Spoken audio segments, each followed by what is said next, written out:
Right breaking news చూస్తున్నాం. తెలంగాణ బీజేపీలో అధ్యక్ష పీఠంపై నేతలు ఎక్కువగానే ఆశలు పెట్టుకున్నారు. ఈ నేపథ్యంలో కొత్త రథసారథి ఎవరనేది ఉత్కంఠ నెలకొంది. ఇక బీజేపీ అధిష్టానం మాత్రం బీసీలకే అధ్యక్ష పీఠం కట్టబెట్టాలని యోచిస్తుంది. అయితే ఈ క్రమంలో అధ్యక్ష పీఠంపై సీనియర్ నేతలు కోటి ఆశలు పెట్టుకున్నట్లు రాజకీయ వర్గాల్లో చర్చ జరుగుతుంది. పాత వారిగా లేక కొత్త వారికి ఇవ్వాలా అనే దానిపై అధిష్టానం తర్జనా భర్జనా పడుతుంది. ఈటల ధర్మపురి అరవింద్ గట్టిగా ప్రయత్నాలు చేస్తున్నట్లు సమాచారం. అయితే ఈటల వైపే అధిష్టానం మొగ్గు చూపుతోందని బీజేపీ వర్గాల్లో చర్చ జరుగుతుంది. మరో 2 రోజుల్లో ఈ ఉత్కంఠకు తెరపడే అవకాశం ఉంది.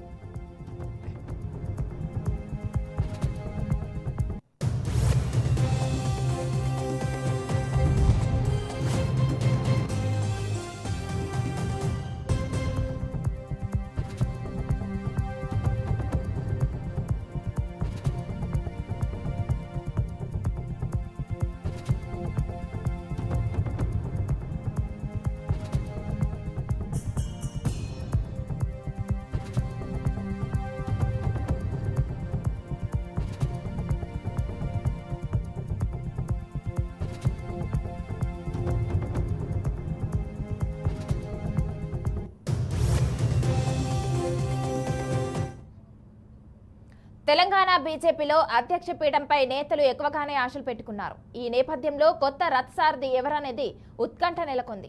బీజేపీ అధిష్టానం మాత్రం బీసీలకే అధ్యక్ష పీఠం కట్టబెట్టాలని యోచిస్తుంది. అయితే ఈ క్రమంలో అధ్యక్ష పీఠంపై సీనియర్ నేతలు కోటి ఆశలు పెట్టుకున్నట్లు రాజకీయ వర్గాల్లో చర్చ జరుగుతుంది. పాత వారికా లేక కొత్త వారికా ఇవ్వాలనే దానిపై అధిష్టానం తర్జనా భర్జనా పడుతుంది. ఈటల ధర్మపురి అరవింద్ గట్టిగా ప్రయత్నాలు చేస్తున్నట్లు సమాచారం. అయితే ఈటల వైపే అధిష్టానం మొగ్గు చూపుతుందని బీజేపీ వర్గాల్లో చర్చ జరుగుతుంది. మరో 2 రోజుల్లో ఈ ఉత్కంఠకు తెరపడే అవకాశం ఉంది.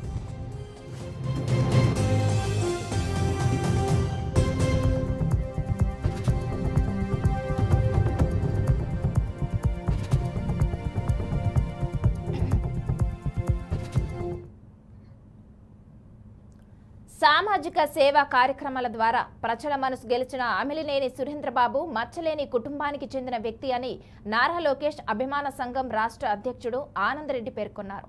అమిలినేనిపై ఈ స్టాంపు కుంభకోణం ఆరోపణలు చేసిన ప్రతిపక్ష నేతల విమర్శలు అసత్యమని గుంతకల్లో ఏర్పాటు చేసిన సమావేశంలో ఆయన స్పష్టం చేశారు. జిల్లా ఎస్పీ జగదీష్ చేసిన విచారణలో అమిలినేని సురేంద్రబాబుకి ఎస్ఆర్పీ క్లీన్ చిట్ ఇచ్చిందని తెలిపారు.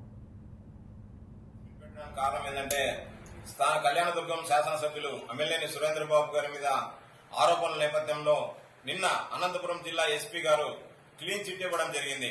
ఆ మీ సేవా నిర్వాహకులకి ఈ ఎస్ఆర్సి అనే సంస్థకి ఎటువంటి అక్రమ లావాదేవీలు జరగలేదని నిన్న ఎస్పీ గారే స్వయాన వెల్లడించారు. ఎందుకంటే ఆ ఎస్ఆర్సి సంస్థ కేవలం 438 ఈ స్టాంపులు కొనుగోలు చేస్తే అందులో దాదాపు 32 లక్షలు వీళ్ళు డిజిటల్ రూపంలో మీ సేవా నిర్వాహకులకి చెల్లించారు. అందులో 6.5 లక్షలు కేవలం ఆయన ప్రభుత్వానికి చెల్లించాడు మీ సేవా నిర్వాహకుడు, 25 లక్షలు ఆయన సొంత నిధులకు వాడుకున్నారు. కాబట్టి మా కళ్యాణదుర్గం శాసనసభ్యులు అమిలినేని సురేంద్రబాబు గారి మీద ఈ ప్రతిపక్ష నాయకులు చేస్తున్న ఆరోపణలను ఖండిస్తున్నాము. ఎటువంటి అసలు అవి నిరాధారమైన ఆరోపణలు, అసలు అవి ఆరోపణలే కాదు. ఆయన అమిలినేని కుటుంబం అంటేనే ఒక మచ్చలేని కుటుంబం అది. అలాంటి వ్యక్తికి మీరు అటువంటి ఆరోపణలు ఆపాదించడం తగదండి ప్రతిపక్ష నాయకులకు తెలియజేస్తున్నాము. ఎందుకంటే ఆయన శాసనసభ్యులుగా గెలుపొందిన తర్వాత దాదాపు 38,000 మెజార్టీతో గెలుపొందారు. మన ఉమ్మడి అనంతపురం జిల్లాలో 2వ స్థానంలో అత్యధిక మెజార్టీతో గెలుపొందడం జరిగింది. ఆయన శాసనసభ్యులుగా గెలుపొందిన తర్వాత దాదాపు 1000 మందికి మెగా డిఎస్సి కోచింగ్ ని ఫ్రీగా ఇప్పించారు. దాదాపు ఫ్యాకల్టీని హైదరాబాద్ నుంచి ఆవనగడ్డ నుంచి పిలిపించి వారందరికీ కోచింగ్ ఇప్పించి వారందరికీ 3 పూటల భోజనం అరేంజ్ చేసి అకామిడేషన్ కూడా అరేంజ్ చేసి వాళ్ళకి 1000 మందికి స్టడీ మెటీరియల్ ఇచ్చి వాళ్ళకి మోడల్ డిఎస్సి పరీక్షలు కూడా నిర్వహించడం జరిగింది. అలాగే నిన్నటి దినమున ప్రభుత్వం వారు అనుమతి ఇచ్చారు. గిన్ఫ్రా అనే సంస్థ బయోమాడ్యులర్ ఛార్జింగ్ సిస్టమ్ ద్వారా 1150 కోట్లతో కళ్యాణదుర్గం మండలంలో తిమ్మసముద్రం వద్ద ఆ స్థానిక గవర్నమెంట్ వారి అనుమతితో ప్రభుత్వం వారి అనుమతితో బయోమాడ్యులర్ ఛార్జింగ్ సిస్టమ్ అనే పరిశ్రమను ఏర్పాటు చేస్తున్నారు. ఆ పరిశ్రమ ద్వారా దాదాపు 300 మందికి ఉపాధి కల్పన జరుగుతుంది. ఈ రోజు ప్రెస్ మీట్ పెట్టడానికి కారణం ఏంటంటే స్థాన కళ్యాణదుర్గం శాసనసభ్యులు అమిలినేని సురేంద్రబాబు గారి మీద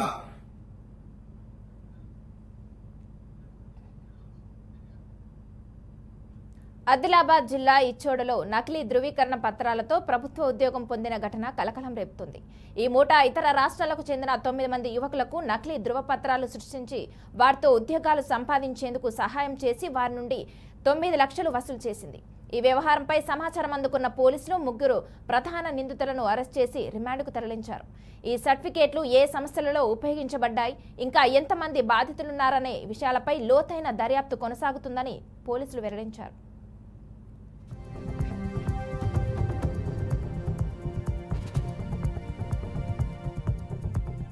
ఇస్లాం నగర్ విలేజ్ లో ఒక ఫేక్ సర్టిఫికెట్ స్కామ్ జరుగుతుంది.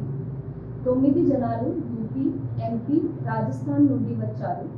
ఇక్కడ లోకల్ జనాలు సహాయం తీసుకొని వాళ్ళు fake Aadhaar card, fake 10th mark sheet, fake residence certificate తీసుకొని ఈ సర్టిఫికెట్ సహాయం తీసుకొని వాళ్ళు తెలంగాణ కోట నుంచి సెంట్రల్ ఆర్మ్డ్ పోలీస్ ఫోర్సెస్ లో జాబ్ తీసుకున్నారు. పోలీస్ వెరిఫికేషన్ సమయంలో ఈ ఫేక్ సర్టిఫికేట్ మన నోటీస్లో వచ్చారు. తర్వాత మనము ఇచ్చోడ పోలీస్ స్టేషన్లో ఒక కేసు రిజిస్టర్ చేశాము. Crime number 131/2025 under section 313 class 4, 335, 338, 340, 308 and 238 BNS. In depth investigation చేసిన తర్వాత ఈ కేసులో 12 అక్యూజ్డ్ ఇన్వాల్వ్ చేశారు. 9 మంది సర్టిఫికెట్స్ చేపించారు మరియు 3 Sheikh Kaleem resident of Ichoda, Sheikh Farid resident of Islam Nagar village, Jadhav Gajanand resident of Islam Nagar 9 lakhs డబ్బులు తీసుకొని వాళ్ళకి సహాయం చేశారు. ఇక్కడ ఇచ్చోడా మండల్ ఇస్లాం నగర్ విలేజ్లో ఒక ఫేక్ సర్టిఫికెట్ స్కామ్ జరుగుతుంది. 9 జనాలు యూపీ, ఎంపీ, రాజస్థాన్ నుండి వచ్చారు. ఇక్కడ లోకల్ జనాలు సహాయం తీసుకొని వాళ్ళు ఫేక్ ఆధార్ కార్డ్, ఫేక్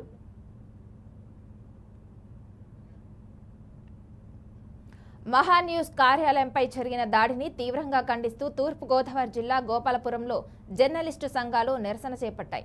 ఈ నిరసనకు కూటమి నాయకులు మద్దతు తెలిపారు. చెక్పోస్టు సెంటర్ నుంచి పోలీస్ స్టేషన్ వరకు మీడియా స్వేచ్ఛను కాపాడాలి, సేవ్ జర్నలిజం అనే నినాదాలతో ర్యాలీ నిర్వహించారు.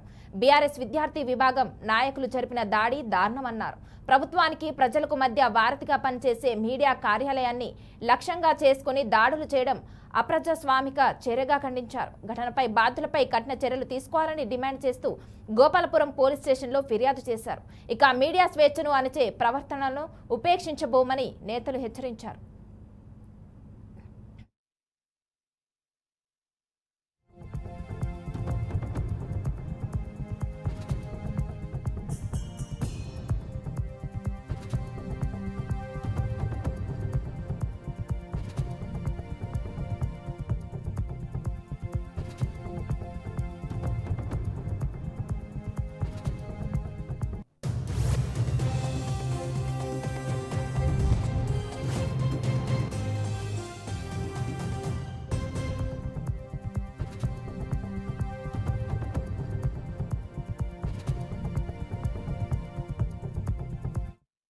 మీడియా స్వేచ్ఛ విషయంలో భారత రాజ్యం కల్పించినటువంటి హక్కుల దృష్ట్యా వాళ్ళ నిరంతరం కూడా సమాజంలో జరిగినటువంటి సమస్యలు, సమాజంలో జరిగినటువంటి వినూత్న కార్యక్రమాలు ఎప్పటికప్పుడు ప్రజలకి అందించడంలో చాలా కష్టపడుతూ మరి వారి క్రింద ఉన్నటువంటి సిబ్బందికి కూడా మంచి గైడ్లైన్స్ ఇస్తూ ఎప్పటికప్పుడు ఎక్కడ ఏ సమస్య జరిగినా సరే ఆ సమస్యను ప్రజలకి, యావత్ ప్రజలకి, ఆంధ్ర రాష్ట్ర ప్రజలకి, ప్రపంచానికి తెలియచేస్తున్నటువంటి మీడియా సంస్థ. అటువంటి మీడియా సంస్థ వాళ్ళకి వ్యతిరేకంగా జరగనటువంటి దాన్ని ఏదన్నా జరిగినట్టుగా వాళ్ళు చూపించినట్లయితే దానికి వేరేటువంటి పరిష్కార మార్గాలు ఉన్నాయి. కోర్టులకు వెళ్ళడం కానీ, ధర్నాలు చేయడం కానీ, గవర్నమెంట్కి రిప్రజెంటేషన్ ఇవ్వడం కానీ, వాళ్ళ మీద చర్య తీసుకోవాలని చేయడం, అటువంటి యాక్టివిటీ చేయాలి. కానీ మరి బీఆర్ఎస్కి సంబంధించినటువంటి విద్యార్థి విభాగం నాయకులు కొంతమంది వెళ్ళి అమానుషంగా అందులో పనిచేస్తున్నటువంటి ఎంప్లాయీస్ యొక్క కార్లని పగలగొట్టడం, అద్దాలను పగలగొట్టడం అనేటువంటిది చాలా ఏయమైన చర్య. మేము జనసేన పార్టీ తరఫున, గోపాలపురం నియోజకవర్గం తరఫున మరి మేము ఖండిస్తున్నాం. పత్రికా స్వేచ్ఛ విషయంలో, మీడియా స్వేచ్ఛ ఎయిర్ ఇండియాకు చెందిన AI 171 విమానం అహ్మదాబాద్లో దుర్ఘటనకు గురై 260 మంది మృతి చెందడం యావత్ దేశాన్ని దిగ్భ్రాంతికి గురిచేసింది. అహ్మదాబాద్ నుంచి లండన్ వెళ్తున్న ఈ విమానం టేకాఫ్ తీసుకున్న కొన్ని క్షణాలకే ఓ మెడికల్ కాలేజ్ హాస్టల్పై కుప్పకూలింది. అయితే ఈ ప్రమాదం వెనుక కుట్రకోణం ఉండే అవకాశం ఉన్నట్లు వాదనలు వినిపిస్తున్నాయి. దీనిపై కేంద్రం స్పందించింది.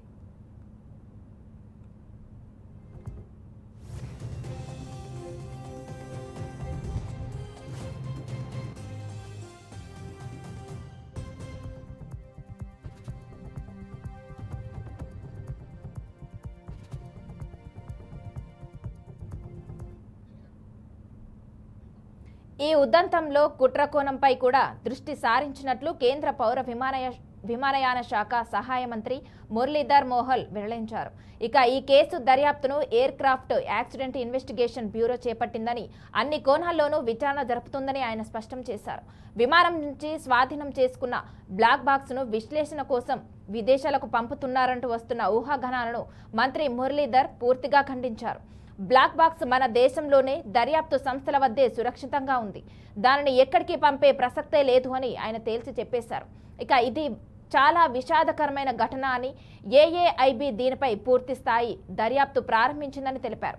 సీసీటీవీ ఫుటేజ్ని విశ్లేషించడంతో పాటు పలు ఏజెన్సీలు సమన్వయంతో పనిచేస్తున్నాయని వివరించారు.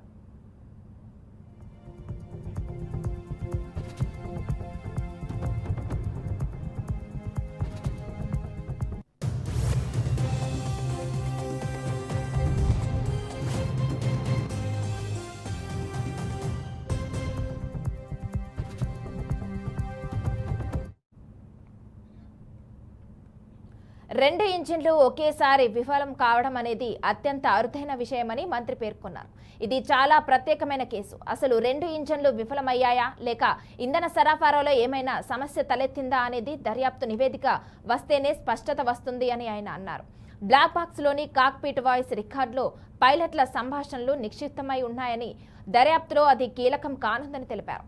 మరో 3 నెలల్లో నివేదిక వచ్చే అవకాశం ఉందని, కాబట్టి ఇప్పుడే దీనిపై ఏమీ మాట్లాడడం తొందరపాటు అవుతుందని మురళీధర్ అభిప్రాయపడ్డారు.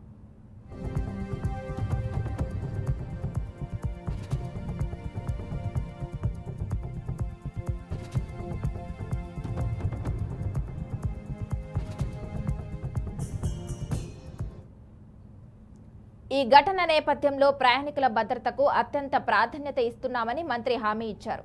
Directorate general of civil aviation ఆదేశాల మేరకు దేశంలో వినియోగంలో ఉన్న మొత్తం 33 డ్రీమ్ లైనర్ విమానాలను క్షుణ్ణంగా తనిఖీ చేశామని ఆయన చెప్పారు. ప్రయాణికులు ఎలాంటి భయాందోళనకు గురి కావాల్సిన అవసరం లేదని, సౌకర్యవంతంగా ప్రయాణిస్తున్నారని భరోసానిచ్చారు.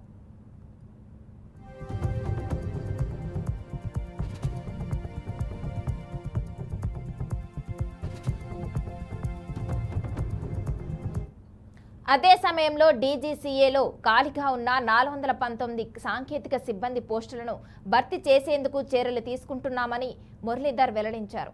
ప్రైవేటు విమానయాన సంస్థలు తమంతట తాముగా నియామకాలు చేపట్టరాదని, డీజీసీఏ అనుమతి తప్పనిసరి అని ఆయన స్పష్టం చేశారు. ఎక్కువ గంటలు పనిచేయాలంటూ పైలట్లపై ఒత్తిడి తెచ్చే సంస్థల గురించి నేరుగా డీజీసీఏకు ఫిర్యాదు చేయవచ్చని ఆయన సూచించారు.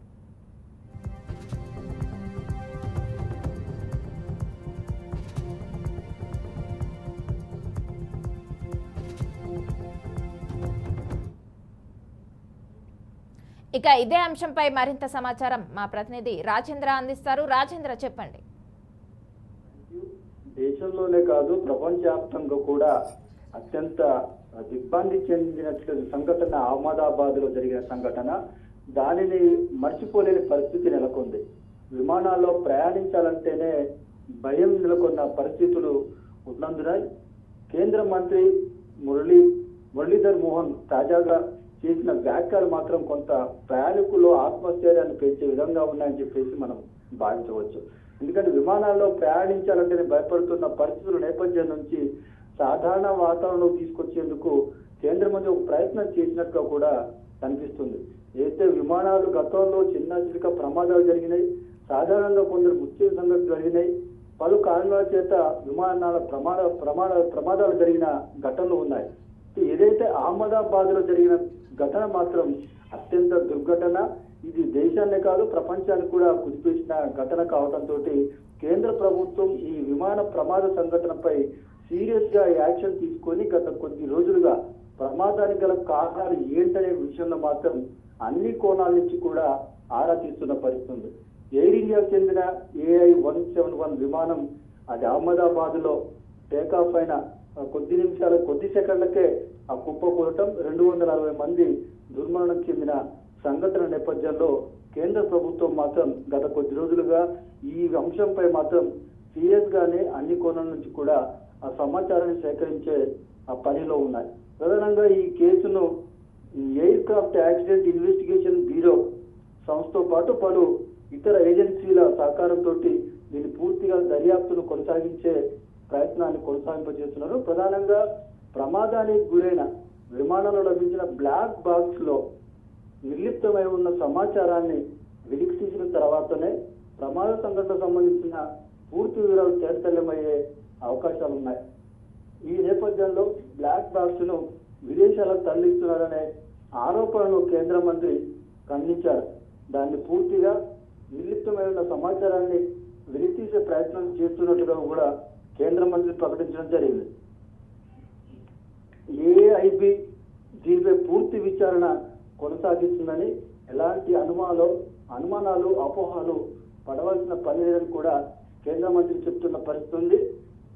బ్లాక్ బాక్స్ లో ఏదైతే ఉన్న సమాచారం పూర్తిగా వెలుగులోకి వచ్చిన తర్వాత దానికి సంబంధించిన వివరాలను వెల్లడిస్తానని కూడా కేంద్ర మంత్రి చెప్తున్న పరిస్థితి ఉంది. పలు ఏజెన్సీల సహకారంతో ఈ అంశాలపై విస్తృతంగా పరిశీలన చేస్తున్నామని కేంద్ర మంత్రి చెప్తున్నారు. విమానాల విషయంలో అంటే 33 విమానాలు పూర్తిగా ఇష్టంగా తనిఖీ చేశామని, ఎలాంటి భయాందోళన చెందాల్సిన అవసరం లేదని, నిర్భయంగా ప్రయాణం చేయొచ్చని కేంద్ర మంత్రి చెప్తున్నారు. అహ్మదాబాద్ ఘటన మర్చిపోయే విధంగా కేంద్ర ప్రభుత్వం మాత్రం అన్ని విధాల చర్యలు తీసుకుంటున్నట్లుగా తెలుస్తుంది. అయితే రాజేంద్ర చెప్పండి, అంతకుముందు కూడా చాలాసార్లు చాలాసార్లు ఆపినా కూడా మళ్ళీ ఎగరడానికి ఛాన్స్ ఇచ్చారు. మళ్ళీ ఇప్పుడు అదే మిస్టేక్ ఎందుకు చేస్తున్నారంటారు? సాధారణంగా ప్రమాదాలు జరిగిన తర్వాత ఆ ప్రమాదాల కారణాలపై విశ్లేషణ చేసి మరోసారి ప్రమాదాలు జరగకుండా చర్యలు తీసుకుంటూ ఉంటారు. ఏదైతే విమాన ప్రమాదాలు జరుగుతున్నాయో వాటి నివారించేందుకు పూర్తి స్థాయిలో చర్యలు తీసుకునే కారణంగానే ఈ అహ్మదాబాద్ ఘటన జరిగినట్టుగా మాత్రం మనం భావించవచ్చు. ఎందుకంటే అత్యంత నమ్మకంతో దేశ విదేశాలకు అనేక మంది ప్రయాణం చేస్తుంటారు. వారందరి ప్రాణాలను కూడా సురక్షితంగా గమ్యస్థానం చేర్చాల్సిన బాధ్యత ఎయిర్ ఇండియా వారికి ఉన్నందున దానిపై మరింతగా దృష్టి పెట్టే విషయంలో మాత్రం కొంత నిర్లక్ష్యం కనిపిస్తుందని కూడా మనం భావించవచ్చు. అహ్మదాబాద్ ఘటనతో మాత్రం కేంద్ర ప్రభుత్వం పూర్తిగా అంటే అలర్ట్ అయ్యి విమానాల విషయంలో మాత్రం ప్రత్యేక శ్రద్ధ తీసుకుంటున్నట్టుగా తెలుస్తుంది. అయితే బ్లాక్ బాక్స్ లో ఇంకా ఏముంది అని తెలుసుకోవడానికి ఇంకా ఎంత సమయం పట్టొచ్చు? వాస్తవంగా 2 ఇంజన్లు ఫెయిల్ కావడం అనేది అత్యంత అంటే దానికి సంబంధించి ఎప్పుడు అరుదైన సంఘటన.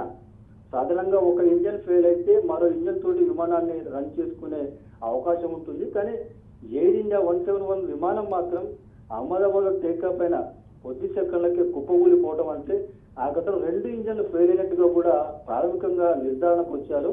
అయితే ఏ తరహాలో ఫెయిల్ అయ్యాయి, ఎందుకు ఫెయిల్ అయ్యాయి, ఎక్కడ లోపం జరిగింది, దేనికి కారణంగా అనే విషయాలపై మాత్రం స్పష్టత లేకపోవడం, అవన్నీ కూడా బ్లాక్ బాక్స్ లోనే నిర్లక్ష్యమై ఉన్నందున ఆ బ్లాక్ బాక్స్ ఓపెన్ చేసి దాంట్లో ఉన్న విషయాల్లో వెలికి తీస్తేనే క్లారిటీ వచ్చే అవకాశం ఉంది.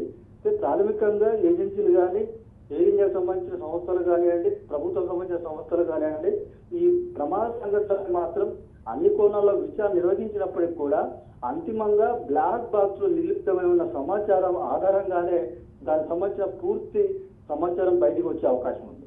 అంటే రాజేంద్ర చెప్పండి, టేకాఫ్ అయ్యే ముందు ఎప్పుడైనా కూడా విమానాన్ని పరీక్షించిన తర్వాతనే అన్ని కరెక్ట్ గా ఉన్నాయి అన్న తర్వాతనే విమానాన్ని ఎగరడానికి ఛాన్స్ ఇస్తారు. అలాంటప్పుడు చెక్ చేసినా కూడా వాళ్ళకి ఈ ప్రాబ్లం ఉంది అని గుర్తించలేకపోయారంటారా? ఢిల్లీ నుండి వయా అహ్మదాబాద్ లండన్ వెళుతున్న విమానం. దీనికి సంబంధించి గతంలో కూడా ఈ విమానాల్లో కొన్ని సాంకేతిక సమస్యలు ఉన్నందున వాటిని సరిచేసి మళ్ళీ రన్ చేస్తున్నారు. పూర్తి స్థాయిలో ఈ విమానాన్ని పరిశీలించి ఆ సాంకేతిక సమస్యలను పూర్తి స్థాయిలో సెట్ చేయకపోవటం వలనే ఈ ఘటన జరిగాక కూడా అనుమానాలు వ్యక్తమవుతున్న పరిస్థితి ఉంది. ఏదైతే టైం అంటే సమయం తక్కువగా ఉండటం, ఈ టైంలో గమ్యస్థానానికి చేరాలనే ఒక లక్ష్యం ఒకటి, ఇవన్నీ కారణాల వలన కొంత అంటే ఆ తనిఖీలో కొంచెం లోపం జరిగినట్లు కూడా తెలుస్తా ఉంది. ఢిల్లీ నుంచి బయలుదేరి అహ్మదాబాద్ వచ్చి ఇక్కడ టేకాఫ్ అయి తర్వాత లండన్ వెళ్తున్న క్రమంలో ఈ ఘటన జరగటం వల్ల ఒకేసారి సైమల్టేనియస్ గా ఇవన్నీ జరగటంతో పూర్తి స్థాయిలో ఆ విమానాన్ని పరిశీలించలేదు. సాంకేతిక సమస్యలు ఏవైనా ఉన్నాయనే విషయంలో కూడా అధికారులు కానీ ఆ సిబ్బంది కానీ పరిశీలించలేదని కూడా అనుమానాలు వ్యక్తమవుతున్న పరిస్థితి ఉంది. అయితే ఈ ఘటన తర్వాత మాత్రం భవిష్యత్తులో ఎలాంటివి జరగకుండా ఉండేందుకు మాత్రం అప్రమత్తమై ముందస్తు చర్యలు తీసుకుంటున్న పరిస్థితులు మాత్రం కనిపిస్తున్నాయి. Okay, thank you Rajendra.